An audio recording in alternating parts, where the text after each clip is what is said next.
Quero que abram as suas Bíblias no capítulo 24 de São Mateus. O capítulo 24 de Mateus, começando com o versículo 36.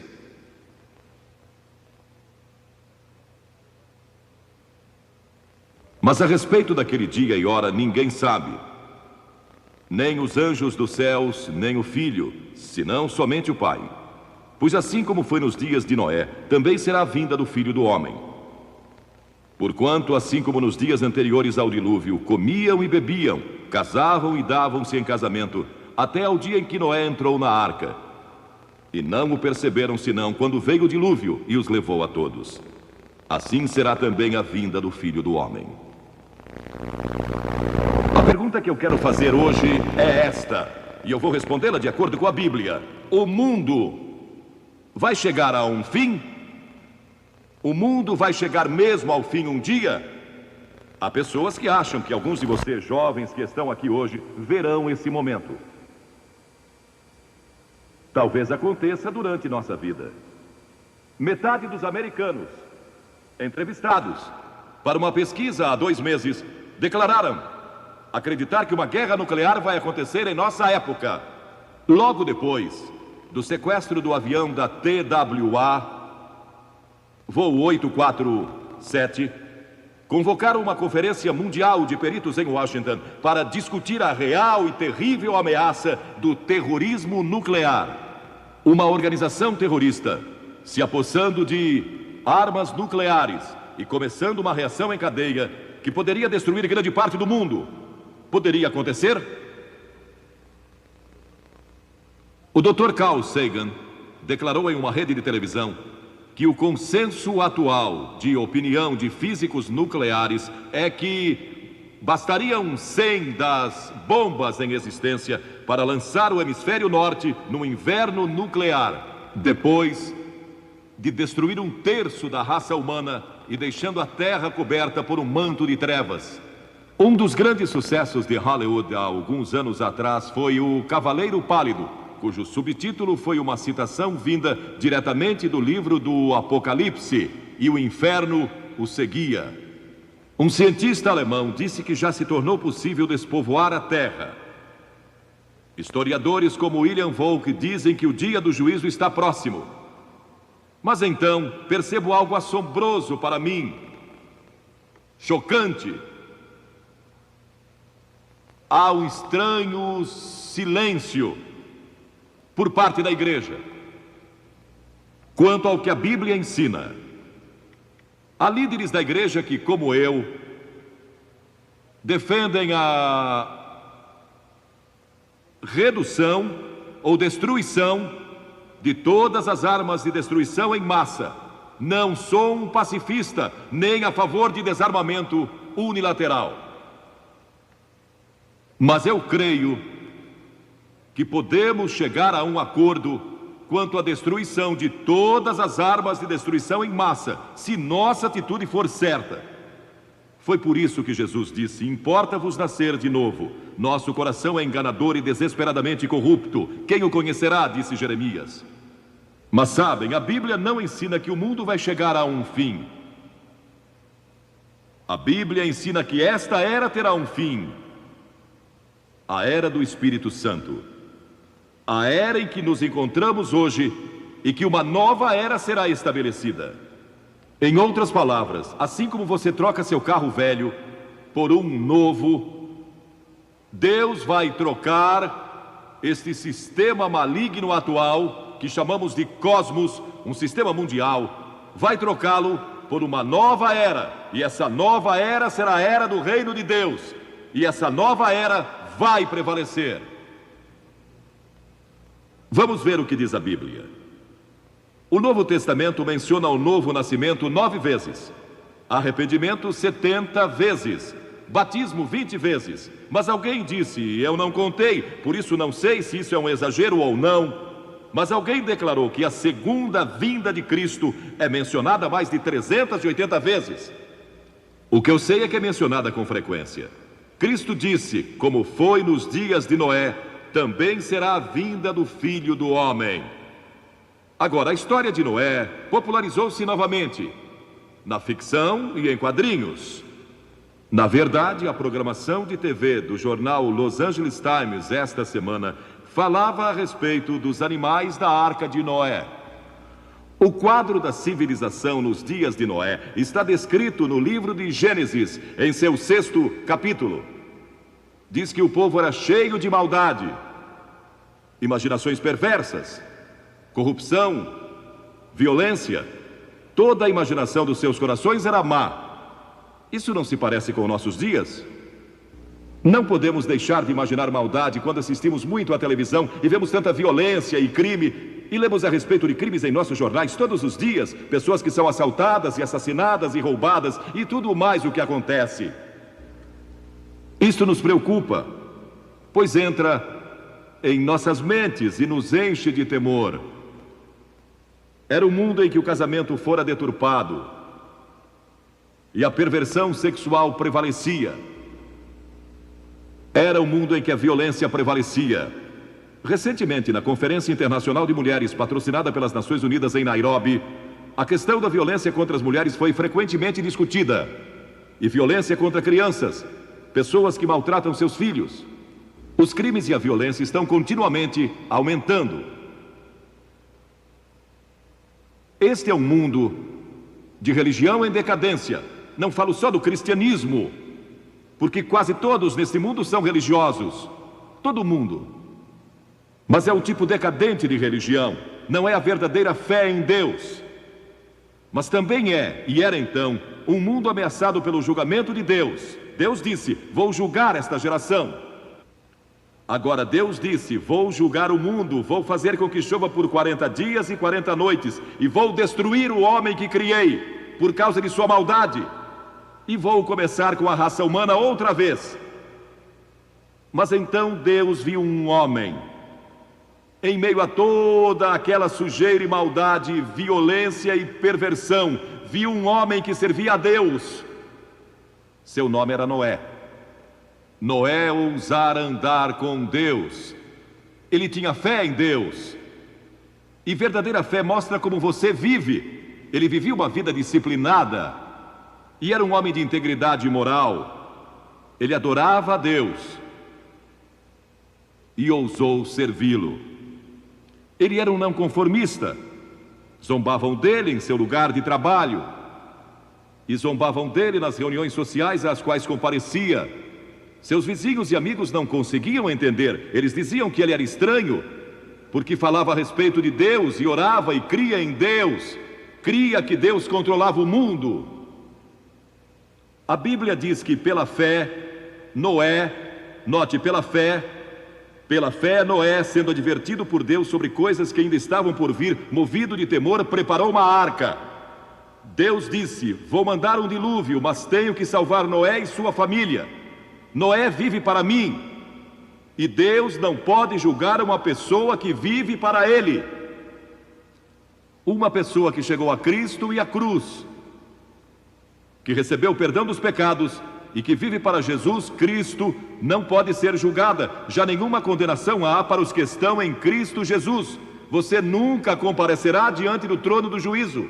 Se crê em Cristo, Ele é seu lugar de refúgio. E Noé não podia ser julgado. Então Deus disse: preciso achar um meio de salvar Noé e sua família.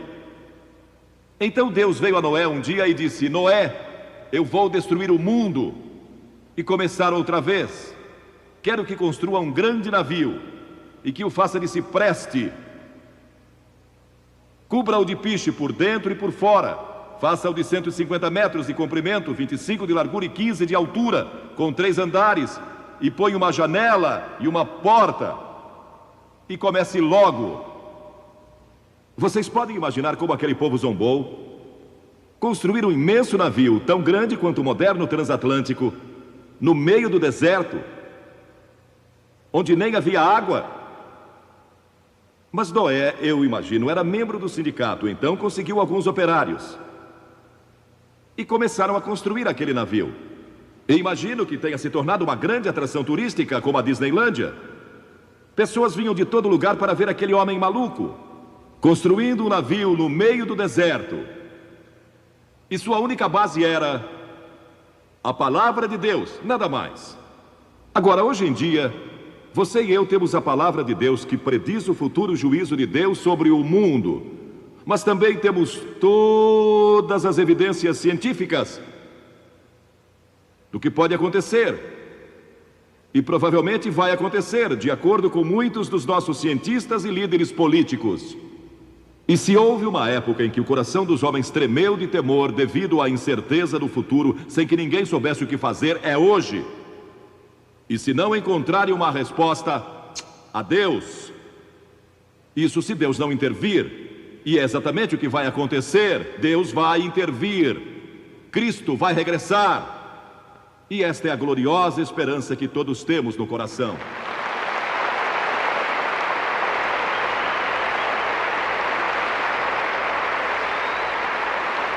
Mas durante todo aquele tempo Noé pregou. Ele trabalhava e pregava. A Bíblia diz que ele foi um pregador da justiça, pregou arrependimento. Ele clamava ao povo que se arrependesse e se voltasse para Deus, porque o dilúvio era iminente. Eles nunca ouviram falar de um dilúvio, nunca tiveram um antes. E os meteorologistas o desmentiam constantemente. Não há qualquer sinal de chuva, nenhum sinal de um dilúvio. Ele é um tolo, não sabe do que está falando, isso não é científico. E zombaram dele. E os carpinteiros que o ajudaram a construir aquele navio também não acreditavam nele. Trabalhavam pelo seu salário. Até mesmo a família de Noé achava difícil acreditar. Mas Noé não vacilou. E Deus não falou mais com ele por 120 anos. Pensem só nisso. Ele recebeu a mensagem do Senhor e acreditou nela, aceitou-a pela fé. Isso mostra a extensão da sua fé. E 120 anos depois, ele ainda estava construindo aquele navio e finalmente o terminou. E quando terminou, Deus veio a ele e disse: Noé, vou dar ao mundo 7 dias mais. 7 dias mais para que se arrependam. Mas depois disso, o julgamento vai se abater. A Bíblia adverte que o mundo vai sofrer um julgamento. Mas a esperança no horizonte é a ressurreição de Cristo e o seu prometido regresso. Foi a esperança dos profetas. Isaías 66 declara que o Senhor vai voltar em fogo e os seus carros como um torvelinho para tornar a sua ira em furor. E há tantas passagens do Novo Testamento que eu levaria horas lendo-as para vocês. Cristo disse: vou preparar-vos lugar, e quando eu for e vos preparar lugar, voltarei, e vos receberei para mim mesmo, para que onde eu estou estejais vós também. Um dos programas de televisão mais populares dos Estados Unidos alguns anos atrás foi Caminho para o Céu. Mas o único caminho para o céu nesta Bíblia é Jesus Cristo. Ele providenciou um caminho para o céu, providenciou um meio de salvação. Ele disse: eu sou o caminho, eu sou o caminho, eu sou a verdade, eu sou a vida. Podem imaginar alguém se levantando e dizendo que é o caminho e que ninguém pode ir a Deus exceto por Ele? Podem imaginar alguém dizendo: eu sou a personificação de toda a verdade. Toda a verdade científica, toda a verdade psicológica, a personificação de toda a verdade moral e religiosa. Só pode ser um louco. Ou ele é mentiroso, um louco, ou é quem declarou ser. E esta é a decisão que você precisa tomar. Se Jesus Cristo é quem declarou ser o Filho de Deus e o único caminho de salvação, o único meio de escape do julgamento vindouro, então é melhor achar o caminho para Ele, e logo, ainda hoje. Não espere, porque ninguém sabe quando nossa hora vai chegar, porque o fim do mundo para você pode ser hoje à noite, no momento em que você morrer. Esse momento vai marcar o fim do mundo para você. E isso pode ser a qualquer momento, mas para toda a população do mundo. Não vai ser da forma como alguns cientistas pensam, porque eles não levam Deus em consideração. E Ele é um Deus de amor e misericórdia, Ele é um Deus de compaixão, mas também é um Deus de julgamento. Mas vai haver pessoas que serão salvas de toda essa confusão, e Deus vai edificar um novo mundo e um novo reino. E esse dia vai chegar, tão certo como eu estou aqui. Varões galileus, por que estáis olhando para as alturas? Quando os discípulos viram a Jesus ascendendo aos céus com lágrimas nos olhos, porque o seu mestre estava indo embora, 2 homens vestidos de branco surgiram e lhes disseram: varões galileus, por que estáis olhando para as alturas? Esse Jesus que dentre vós foi assunto ao céu, assim virá do modo como o vistes subir, ele vai regressar. Quando Cristo vai voltar? Não sabemos. Diz: daquele dia e hora ninguém sabe, nem os anjos do céu, nem o Filho, senão somente o Pai. Mas Cristo disse: estejam preparados, porque na hora em que menos esperarem, o Filho do Homem vai voltar. Você está preparado? Está preparado? Fique em silêncio por um momento e pense nisso. Está preparado?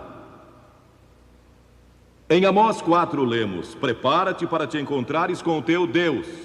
Você diz: o que devo fazer para estar preparado? Já fui batizado, pertenço à igreja. Não é disso que estou falando. Isso é ótimo, é necessário.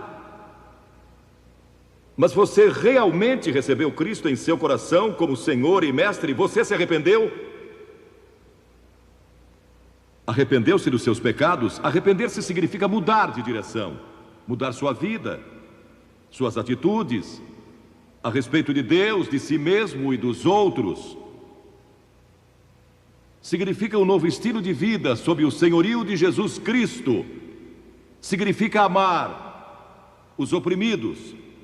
Você vai ter um novo poder para amar pessoas de outra raça. Significa que Deus vai entrar em sua vida, na pessoa do Espírito Santo, dando-lhe poder para amar e ter paz interior e ter propósito e significado na vida. Significa céu nesta vida, bem como na vida futura. Significa que Deus vai ajudá-lo em seu casamento. E para vocês jovens, Ele vai ajudá-los a escolher a pessoa certa para se casarem. Há tantas coisas que vão lhe acontecer quando você aceitar a Cristo. Isso é arrependimento, é mudança. E você vai ter que deixar muitas coisas erradas em sua vida. Deixá-las. Tem que pagar um preço. Não é fácil. E não estamos oferecendo uma graça barata e conversão fácil e seguir a Cristo sem sacrifício. Jesus disse: quem quiser vir após mim, negue-se a si mesmo e tome a sua cruz. Não vai ser fácil. Paulo disse que todos que quiserem viver piedosamente em Cristo Jesus serão perseguidos. Você será rejeitado por muitas pessoas do mundo. Muitos não vão entender e vão zombar de você como zombaram de Noé. E sua fé precisa estar em Cristo. Ela não precisa ser forte, sua fé não precisa ser grande. Pode ser do tamanho de um grão de mostarda, que mal pode ser visto, mas se for colocada em Cristo é suficiente. Então você se arrepende e crê e entrega sua vida a Cristo. Está pronto? Está preparado? Você veio a esta reunião hoje provavelmente pensando que vai viver muitos anos, mas você não sabe.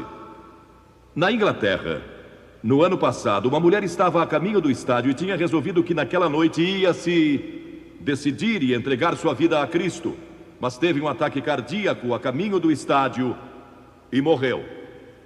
Espero e oro que ela tenha tomado uma decisão nos últimos momentos de vida. Não espere, tome sua decisão agora.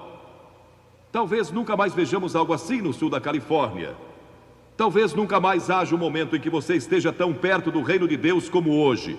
Em outra cidade da Inglaterra, no mês passado, soube de um homem que foi morto num acidente de carro, e isso depois de entregar sua vida a Cristo uma semana antes. E sei que ele está muito grato agora por ter tomado aquela importante decisão por Cristo. Soube de uma menina de 5 anos de idade que ia visitar seus avós e ia viajar sozinha de avião pela primeira vez. E a mãe combinou que o avô iria pegar a menina no aeroporto quando chegasse. E durante o dia, em meio à emoção dos preparativos para a viagem, a mãe assegurou à menina de que o avô estaria no aeroporto quando ela chegasse lá. A mãe levou a filhinha para o aeroporto e lágrimas rolaram por seus rostos quando se despediram. A mãe perguntou: querida, está com medo? E a menina respondeu: não, bem, um pouquinho. Mas se ficar preocupada, vou me lembrar que o vovô vai me encontrar do outro lado e tudo está bem. E quando ficamos preocupados, basta lembrar quem nos espera do outro lado. E vou lhe dizer quem é: Jesus vai encontrar você do outro lado.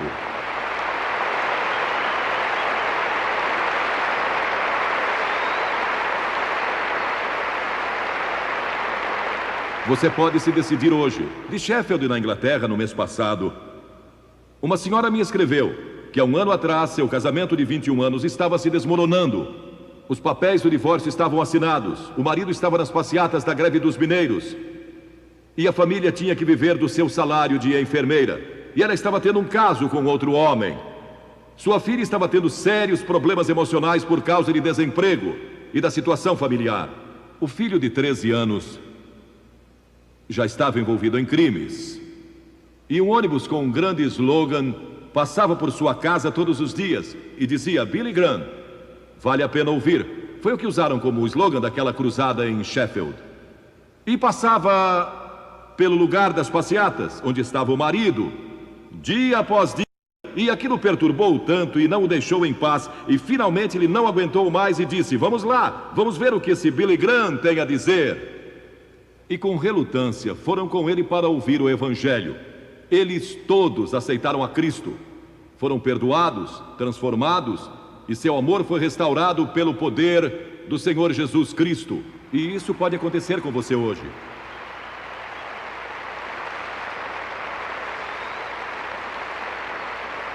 E ela disse algo muito interessante. Ela disse obrigada por ter dado sua vida a Cristo há anos atrás. E por ter vindo aqui para salvar nossa família, que estava à beira da destruição total. Uma mulher aqui veio para rededicar sua vida a Deus, para que Ele a ajudasse a vencer a amargura que tinha contra seu marido, que a abandonou, e então voltou sem sequer pedir perdão. E enquanto estava sendo aconselhada, ela olhou por cima do ombro do conselheiro para esta parte do estádio e, assombrada, disse: lá está meu marido. Ele veio à reunião, ouviu a mensagem e entregou a sua vida a Jesus Cristo. E eles saíram do estádio com os braços em volta um do outro. Isso é o que Cristo pode fazer.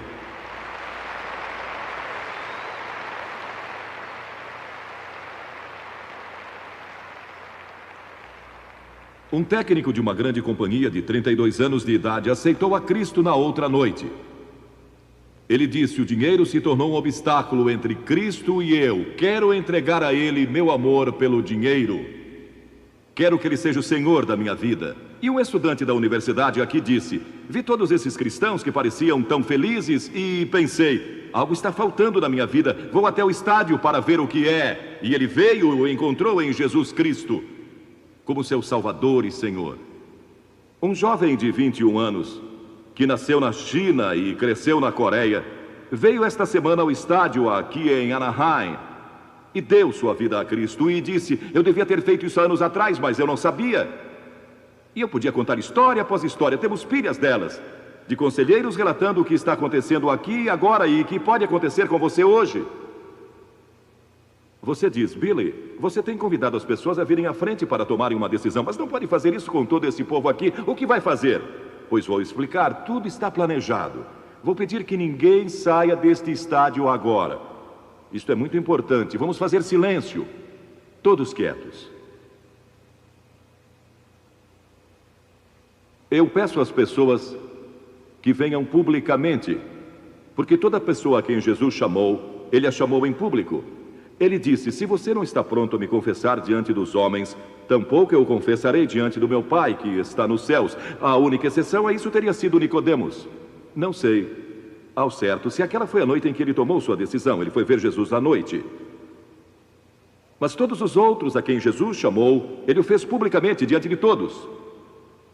Vou pedir que você tome uma decisão por Cristo diante de todos. Hoje. Não vou pedir que venha até aqui à frente, como fizemos nas outras noites. Aqui não há lugar. Mas vou pedir que faça algo que talvez seja ainda mais difícil, e espero que seja, pois quanto mais difícil, mais vai significar. Vou pedir que curve a cabeça e que ore em silêncio. Ore pela pessoa à sua esquerda e à sua direita, e atrás de você e à sua frente. E então vou pedir que cada pessoa aqui que não tem certeza se já nasceu de novo, não tem certeza do perdão dos pecados, não sabe se vai ao céu quando morrer, e quer ter a certeza, quer abrir seu coração e deixar Cristo entrar, e está pronto a se arrepender dos seus pecados e recebê-lo pela fé como Salvador e Senhor. Ele disse que a todos quantos o receberam, deu-lhes o poder de serem feitos filhos de Deus, aos que creem no seu nome. Se com a boca confessarmos a Jesus como Senhor e no coração crermos que Deus o ressuscitou dos mortos, seremos salvos. Vou pedir que se levante onde está, como um testemunho silencioso. Levante-se e fique de pé por um pouco. E então vamos todos orar juntos daqui a alguns momentos. Eu tenho uma palavra especial para você e vou orar com você. E então pode sentar-se outra vez. Mas vou pedir que se levante onde estiver, centenas de vocês, milhares talvez. Levantem-se. Onde estiverem, ali em cima, nas arquibancadas, não aplaudam, por favor. Se tomou a decisão, levante-se onde você estiver.